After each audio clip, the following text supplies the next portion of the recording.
के special edition में। शुभ्रांश राय, सबसे पहले आपके पास, आपको लगता है कि कितना शानदार मौका आप लोग गंवा रहे हैं? मैं बार बार यही पूछ रहा हूं, सवाल आप सवालों के साथ पहुंच सकते थे। सेंगोल से इतना भय, आजादी का प्रतीक आपने उसे वॉकिंग स्टिक बता दिया। देखिए पांडे जी, पहली बात तो ये कि आपने जो पैकेज में कहा, मुझे उससे आपत्ति है। विपक्ष की पार्टी और पूरे हिंदुस्तान को, सबको अपने नए संसद भवन का इंतजार है, स्वागत है, लेकिन उसके तरीके से दिक्कत है।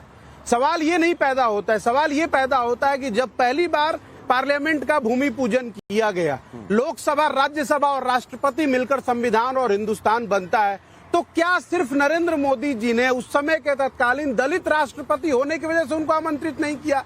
या फिर दूसरा एक पहलू ये है कि आज जब हमारी नई पार्लियामेंट जो 75 साल बाद बनकर तैयार हुई है और आने वाले भविष्य का इतिहास लिखेगी ये, इसलिए हमारे वर्तमान राष्ट्रपति को आमंत्रित नहीं किया जा रहा कि एक तो वो आदिवासी है, ऊपर से वो महिला है, और उससे भी इम्पोर्टेंट, क्या ऐसा तो नहीं है कि वो विधवा है, सिर्फ इसलिए आप उनको आमंत्रित नहीं कर रहे हैं? सुभाष राय जी, नहीं, बिल्कुल भी नहीं। इस तरीके की बातें मैं बिल्कुल नेशनल टेलीविजन पर, अपने चैनल पर, अपने कार्यक्रम में बिल्कुल बर्दाश्त नहीं करूंगा। आप देखिए, कड़वी सच्चाई जो है, आपकी पार्टी के नेताओं के बयान में सामने रखूं, उन्होंने राष्ट्रपति को लेकर क्या क्या कहे? सुन लीजिए पांडे जी, सुनिए पांडे जी, सुनिए। अभी आरपी सिंह, मैं आपकी बात को बड़ा कर देता हूं जो आप कह रहे हैं। मैं सिर्फ इतना जानना चाहता हूं कि लोकसभा, राज्यसभा दोनों की प्रमुख का नाम है राष्ट्रपति। इस देश का कोई भी पत्र, इस देश का कोई भी पत्र, राष्ट्रपति का सम्मान किया है क्या? रुक तो जाइए, 75 साल से भारतीय जनता पार्टी नहीं थी, बता दीजिए ना सर। मैं आपकी बात को बड़ा कर रहा हूं, जो आप कह रहे हैं सब सही है। मुझे सिर्फ ये बता दीजिए कि राष्ट्रपति से बड़ा इस देश में कोई है? तो सर ये तो आपके नेताओं को समझना चाहिए था ना भाई, चुनाव जीत कर आए, समझना चाहिए था ना। आप एक बात बताइए, आपकी बातों का जवाब देंगे, मुझे एक बात बताइए, क्या देश की संसद से बढ़कर कुछ है? देश की संसद से बढ़कर कुछ है? नहीं है तो पहुंचते ना सर भाई साहब उद्घाटन में।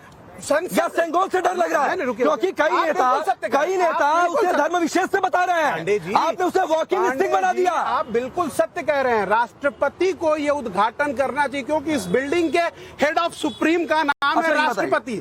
आप अगर आज नरेंद्र मोदी जी को वॉकिंग स्टिक हर चीज में आगे डाल को वॉकिंग स्टिक क्यों बनाया, मुझे बताइए। कहाँ सेंगोल को म्यूजियम में लेबल है? बिल्कुल सही कहा, म्यूजियम में लेबल है। अब रुके, थोड़ा ध्यान से देखिए, दर्शकों को पता होना चाहिए।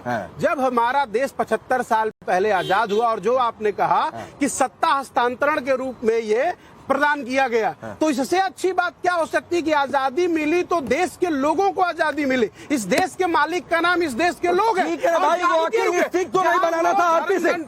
ये कह रहे हैं कि राष्ट्रपति का आप लोग अपमान कर रहे हैं। इनके नेताओं की लंबी फहरिस्त है, राष्ट्रपति को लेकर न जाने क्या कहा, मैं उस पर जाना भी नहीं चाहता हूँ। 140 करोड़ लोग देख सकते हैं, उसका दीदार कर सकते हैं, इसलिए वो म्यूजियम में था। अब क्या लोकसभा के पीछे रखा तो ठीक है भाई, मैं कह रहा हूँ वॉकिंग स्टिक क्यों बताया क्यों नेहरू जी की घूमने वाली चली है? वो आपकी जानकारी है, जो कड़वी जानकारी नहीं है भाई। म्यूजियम में जाकर देखकर आते, वही लेबल्ड है, वही लिखा हुआ है नीचे कि golden walking stick of Nehru ji.